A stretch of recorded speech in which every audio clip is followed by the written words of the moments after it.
بسم اللہ الرحمن الرحیم۔ السلام علیکم ناظرین، اس چینل کو ضرور سبسکرائب کیجیے گا۔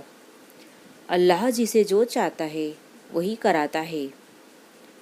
پھٹے پرانے جوتوں کے ساتھ وہ پلاسٹک کی گیند سے کھیل رہا تھا۔ مجھے بہت دکھ ہوا۔ میں نے بازار سے نیا جوتا خریدا اور اسے دیتے ہوئے کہا، یہ لو جوتا پہن لو۔ لڑکے نے فوراً جوتے نکالے اور نئے پہن لیے، اور اس نے پلٹ کر میرا ہاتھ تھام کر پوچھا، تم خدا ہیں؟ میں نے بولا نہیں۔ اس نے کہا، پھر خدا کے دوست ہوں گے، کیونکہ میں نے کل رات صرف خدا سے کہا تھا کہ مجھے نئے جوتے دے دیں۔ اب میں نے مسکرا دیا اور اپنے گھر کی طرف چل پڑا۔ اب مجھے سمجھ آ گئی تھی کہ خدا کا دوست بننا کوئی مشکل کام نہیں ہے۔